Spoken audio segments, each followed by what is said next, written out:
एक तरफ ट्रंप लगातार ईरान पर हमले के लिए धमका रहे हैं और दूसरी तरफ सुप्रीम लीडर खामेनेई के खिलाफ ईरान की सड़कों पर छात्र फिर से उतर आए हैं। पिछले महीने देश भर में प्रदर्शन हुए थे, देशव्यापी प्रदर्शन हुए थे। एक महीने तक यूनिवर्सिटीज़ बंद रही थी और उनके खुलने के बाद अब दोबारा प्रदर्शन शुरू हो चुके हैं। 22 फरवरी को जिन यूनिवर्सिटीज़ में प्रदर्शन हुए हैं वो university of Tehran, Sharif university of technology, Aamir Kabir university, शहीद बेशस्ती यूनिवर्सिटी, इन यूनिवर्सिटीज़ में छात्र सरकार के खिलाफ प्रदर्शन कर रहे थे। तस्वीरें आप अपनी स्क्रीन पर देख सकते हैं। ये प्रदर्शन सरकार के विरोध में हो रहे हैं। इस दौरान स्टूडेंट्स और बसीज संगठन के बीच झड़प भी हुई। ये ईरान के Islamic revolutionary guards corps IRGC का पैरामिलिट्री दस्ता है बसीज। सुप्रीम लीडर अयतुल्ला खामेनेई के विरोध में नारेबाजी हुई। तानाशाह की मौत और आज़ादी आज़ादी के नारे लगाए गए। इसके अलावा मशहद, जो ईरान की राजधानी तेहरान के बाद सबसे बड़ा शहर है, वहाँ पर भी ऐसी ही तस्वीरें देखने को मिली। पिछले महीने जब ये प्रदर्शन हुए थे तो अमेरिका ने इसका सपोर्ट किया था। हाल फिलहाल के प्रदर्शन पर अमेरिका का क्या कहना है ये भी जान लेते हैं। अमेरिकी राजदूत का बयान आया है। मिडिल ईस्ट में अमेरिका के राजदूत हैं स्टीव विटकॉफ। उन्होंने फॉक्स न्यूज़ को एक इंटरव्यू दिया है जिसमें उन्होंने बताया है कि राष्ट्रपति डोनाल्ड ट्रंप इस बात को लेकर हैरान है कि अमेरिका के दबाव के बावजूद ईरान अभी तक झुका क्यों नहीं। वो फ्रस्ट्रेटेड हैं ऐसा मैं नहीं कहूँगा, ऐसा विटकॉफ कह रहे हैं कि ट्रंप फ्रस्ट्रेटेड है ऐसा मैं नहीं कहूँगा क्योंकि उनके पास ऑप्शंस बहुत हैं। लेकिन उन्होंने मुझसे ये ज़रूर पूछा है कि इतनी बड़ी नेवल फोर्स तैनात करने के बाद भी ईरान हार क्यों नहीं मान रहा है।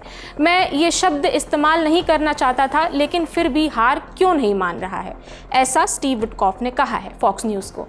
अमेरिका बस इतना चाहता है कि ईरान औपचारिक रूप से ये घोषणा करे कि वो परमाणु हथियार नहीं बनाना चाहता और इसे साबित करने के लिए ठोस कदम उठाए।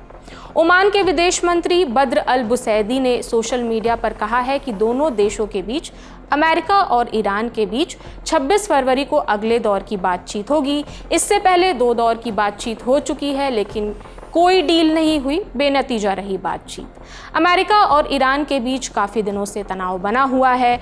ईरान से डील को लेकर अमेरिका ने 3 शर्तें रखी हैं कि पहली शर्त है ईरान अपना न्यूक्लियर प्रोग्राम पूरी तरह बंद करे, इनरिच्ड यूरेनियम के अपने स्टॉक को ख़त्म करे, बैलिस्टिक मिसाइल्स के स्टॉक्स को कम करे या ख़त्म करे, दूसरे देशों में लड़ रहे अपने समर्थक गुटों की मदद करना बंद कर दे। वहीं ईरान का दावा है कि वो यूरेनियम बम बनाने के लिए इनरिच्ड नहीं कर रहा है, ऊर्जा ज़रूरतों के लिए तेल और गैस पर निर्भरता कम करना चाहता है, इसलिए यूरेनियम इनरिच्ड कर रहा है। ईरान ने ये भी साफ किया है कि वो इस डील पर एक काउंटर प्रपोजल जारी करेगा, पेश करेगा। दोनों देशों के बीच जो तनाव चल रहा है उसे लेकर 5 अपडेट्स हैं जो हम आपको मोटा मोटी बताते हैं। 5 अपडेट्स। पहला ये कि दोनों देशों के बीच बातचीत चल रही है, लेकिन क्या इस दौरान अमेरिका ईरान पर हमला कर सकता है, ये सवाल जब ट्रंप से पूछा गया तो उन्होंने कहा कि बातचीत के दौरान भी सैन्य ताकत इस्तेमाल करने पर विचार कर रहे हैं। 10 दिन का अल्टीमेटम वो पहले ही दे चुके हैं।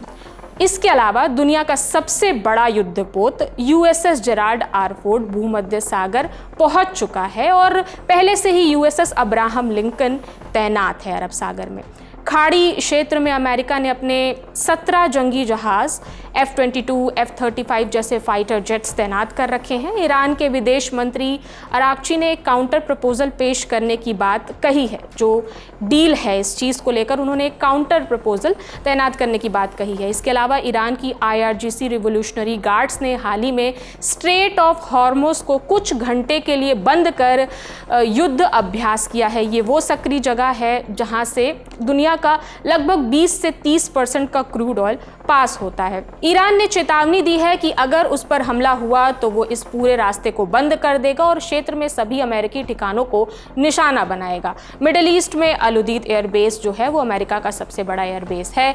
ईरान उस पर पहले भी हमला कर चुका है, पिछले साल ही उसने हमला किया था और हमला करने की धमकी देता रहता है। स्ट्रेट ऑफ हॉर्मुज़ जो ये सक्रिय जगह है जो आप नक्शे पर देख रहे हैं वो ऐसा रास्ता है जैसा हमने पहले भी बताया, 20 से 30% कच्चा तेल इसी रास्ते से होकर गुजरता है। सऊदी अरब, इराक, कुवैत और UAE जैसे बड़े देश अपना तेल इसी रास्ते से दुनिया भर में भेजते हैं। इसका बंद होना मतलब तेल बंद होना कई देशों का। इजराइल का यह भी मानना है कि बातचीत किसी नतीजे तक नहीं पहुंच रही है, 2 दौर की बातचीत हो ही चुकी है, इसलिए इजरायली सेना ने अमेरिका के साथ मिलकर जॉइंट ऑपरेशन की तैयारियां तेज कर दी हैं और इजराइल अलर्ट पर है। तो ये है पूरी अपडेट। आगे जो भी अपडेट आती रहेगी हम आप तक पहुंचाते रहेंगे। मेरा नाम प्रगति है, देखते रहिए द लंदन टॉक। शुक्रिया।